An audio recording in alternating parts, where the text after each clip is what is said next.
Perkenalkan, nama saya Windy Sendo. Saya mahasiswa Fakultas Keperawatan dari Universitas Pembangunan Indonesia dengan NIM 19142010166. Saya akan menjelaskan tentang bagaimana kegunaan dan pencegahan dan pengertian dari nafsa dalam penyalahgunaan nafsa. Penyalahgunaan nafsa atau narkoba biasa disebut obat-obatan narkotika, psikotropika, atau zat adiktif lainnya. Obat-obatan tersebut biasa digunakan untuk hal keinginan sendiri yang lebih besar atau jadi kebiasaan. Obat 4 kelas obat yang paling sering disalahgunakan oleh pengguna nafsa. Berikut pertama, halusinogen seperti lysergic acid, diethylmethyd atau LSD, penicillin, dan ekstasi atau Inex.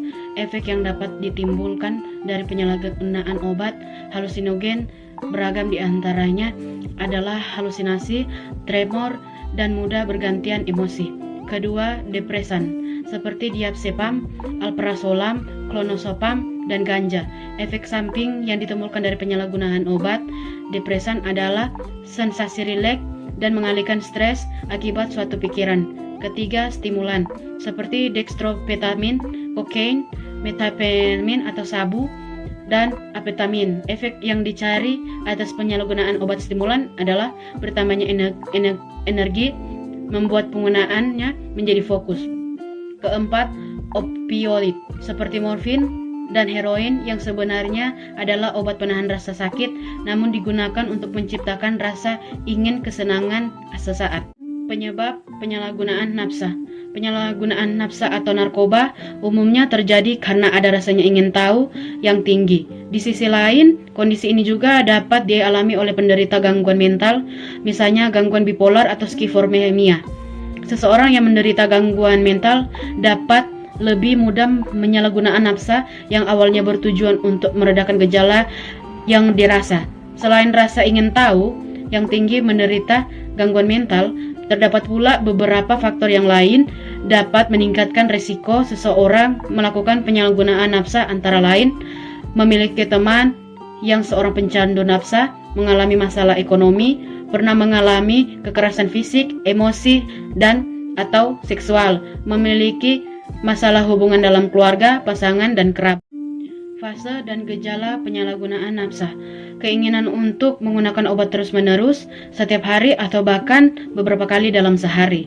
Muncul dorongan kuat untuk menggunakan nafsa yang mampu mengaburkan pikiran lain. Seiringnya berjalan waktu, dosis digunakan dirasa kurang dan muncul untuk keinginan meningkatkan rasa dosisnya. Muncul kebiasaan untuk memastikan bahwa nafsa masih tersedia, melakukan apapun untuk mendapatkan atau membeli nafsa, bahkan bisa menjual secara pribadi. Tanggung jawab dalam pekerjaan tidak terpenuhi dan cenderung mengurangi aktivitas sosial. Tetapi menggunakan nafsa, meski sadar bahwa penggunaan nafsa tersebut memberikan dampak buruk pada kehidupan sosial maupun psikologis. Ketika sudah tidak memiliki uang atau barang yang dapat dijual, pecandu nafsa mulai berani melakukan sesuatu hal yang jahat, bisa mendapatkan zat yang diinginkan, misalnya mencuri, memukul, dan memerkosa, melakukan aktivitas berbahaya atau merugikan orang lain ketika dibawa pengaruh nafsa. Banyak waktu tersita untuk membeli, menggunakan hingga memulihkan diri dari efek nafsa, selalu gagal saat mencoba untuk berhenti menggunakan nafsa. Ketika penderita telah mencapai fase kecanduan dan coba untuk menghentikan penggunaan, dia akan mengalami gejala putus obat atau sakau. Gejala putus obat itu sendiri dapat berbeda-beda pada tiap orang, tergantung keparahan dan jenis nafsa atau narkoba yang digunakan.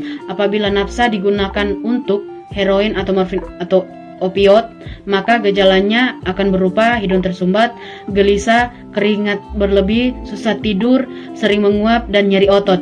Setelah 1 hari atau lebih, gejala putus obat dapat memburuk. Beberapa gejala yang dapat dialami adalah diare, kram perut, mual muntah, tekanan darah tinggi, dan sering merinding. jantung berdebar, penglihatan kabur atau buram.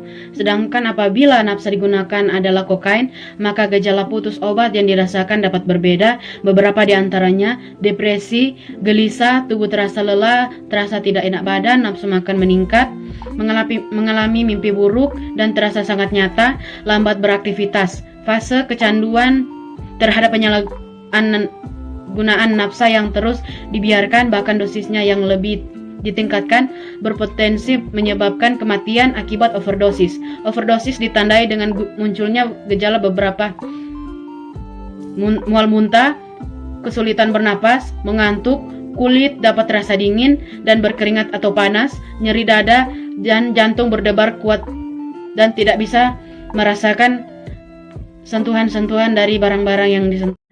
Berikut ada 4 jenis-jenis narkoba.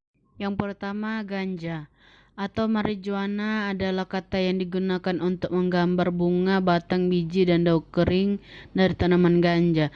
Cannabis sativa, tanaman yang mengandung zat pengubah akal sehat serta delta-9 tetrahydrocannabiol atau THC dan senyawa lain yang terkait. Marijuana adalah narkotika yang umum digunakan di seluruh dunia termasuk Indonesia. Hasil survei oleh BNN menemukan bahwa pengguna ganja di tingkat pekerja sebanyak 956.000 orang, pelajar sebanyak 565 orang, dan rumah tangga sebanyak 460 orang. Efek ganja jangka pendek seperti perubahan kesadaran terhadap waktu, perubahan suasana hati, gerakan tubuh terganggu, kesulitan berpikir dan memecahkan masalah, dan gangguan terhadap daya ingat. Efek ganja jangka panjang, gangguan pernapasan, meningkatkan denyut jantung, gangguan pada bayi, halusinasi, paranoia, dan berpikir secara teratur. Pemakaian marijuana yang berkepanjangan dapat memengaruhi mental. Sabu atau metapetamin atau yang biasa kita kenal dengan sabu adalah stimulan obat yang sangat adiktif yang secara kimiawi mirip dengan amfetamin.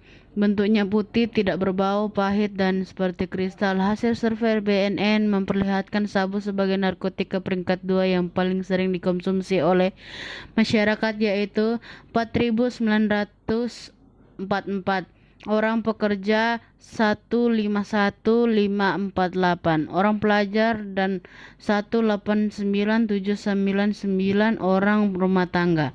Sabu dapat dikonsumsi dengan cara dimakan, dimasukkan ke dalam rokok, dihisap, dan dilarutkan dengan air atau alkohol, lalu disuntikkan ke tubuh. Merokok atau menyuntikkan sabu dapat memberi efek yang sangat cepat pada otak dan akan menghasilkan euforia yang intens. Dan karena euforia tersebut dapat memudar dengan cepat, maka pengguna sering memakai berulang kali. Efek sabu jangka pendek yang itu insomnia, hilangnya nafsu makan, euforia dan sikap terburu-buru, denyut jantung cepat dan tak teratur, hipertemia.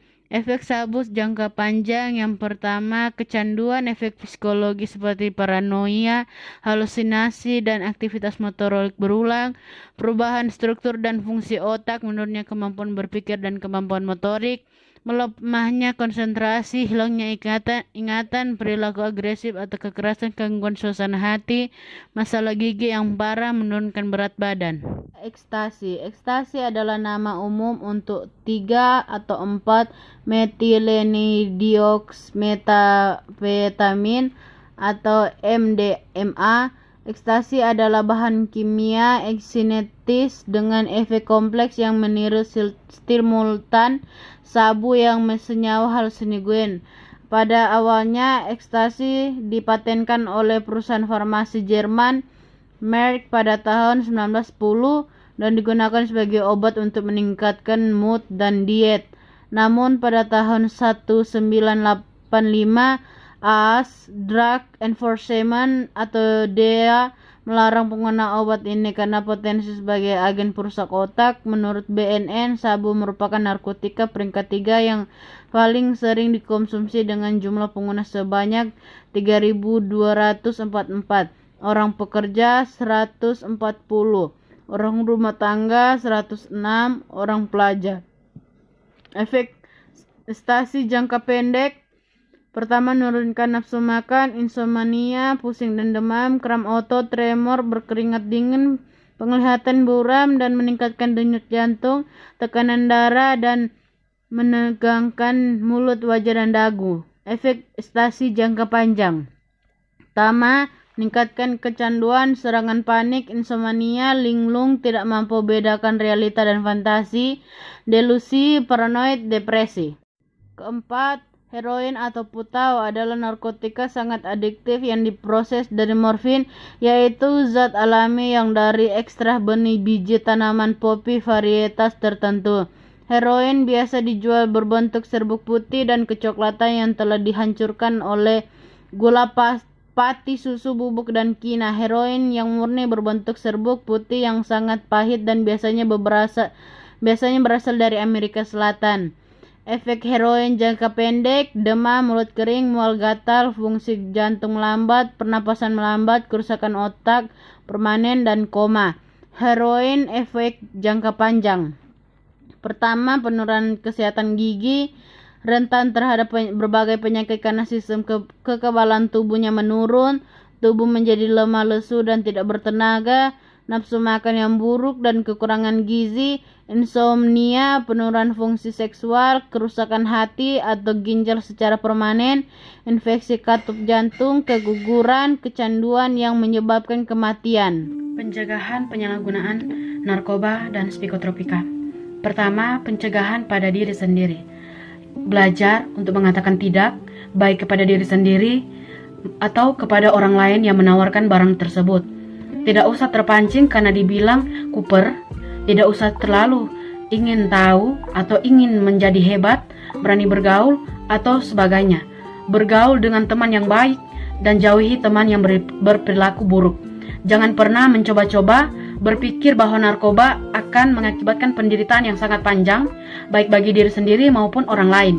Istilah dengan kegiatan positif seperti berolahraga, ikut kegiatan taruna atau ekstrakurikuler, menambah iman dan takwa kepada Allah. Yang kedua, pencegahan terhadap keluarga. Pengasuhan anak yang baik dengan penuh kasih sayang, penanaman disiplin yang baik, mengajarkan perbedaan baik dan buruk, mengembangkan kemandirian, memberikan kebebasan dan bertanggung jawab, dan mengembangkan harga diri anak dengan menghargai jika berbuat baik atau mencapai prestasi tertentu. Ciptakan suasana yang hangat dan bersahabat sehingga membuat anak rindu untuk pulang ke rumah. Meluangkan waktu untuk kebersamaan, orang tua menjadi contoh yang baik, kembangkan komunikasi yang baik, memperkuat kehidupan beragama, orang tua memahami masalah penyalahgunaan nafsa agar berdiskusi dengan anak. Pencegahan terhadap lingkungan sekolah. Pertama, upaya terhadap siswa. Memberi pendidikan kepada siswa tentang bahaya akibat penyalahgunaan nafsa. Melibatkan semua siswa dalam perencanaan, pencegahan, dan penanggulangan penyalahgunaan nafsa di sekolah. Memberikan bentuk citra diri yang positif, mengembangkan keterampilan positif untuk menambah atau menghindari pemakaian nafsa dan merokok.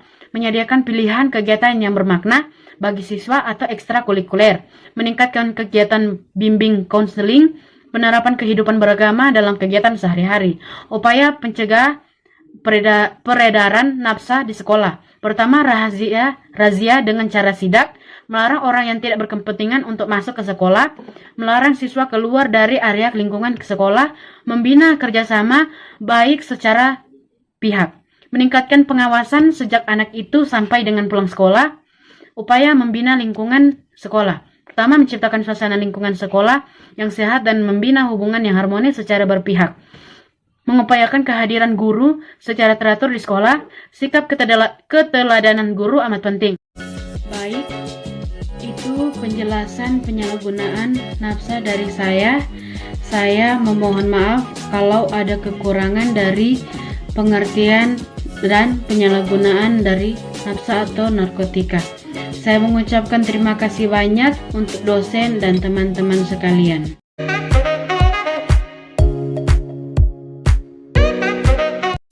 Halo adik-adik yang baru lulus SMK SMA yang mau memilih jurusan keperawatan, ayo masuk ke Universitas Pembangunan Indonesia, karena kampus tersebut sangatlah oke, dosen-dosennya bagus, dan mata-mata pelajarannya sangatlah apik.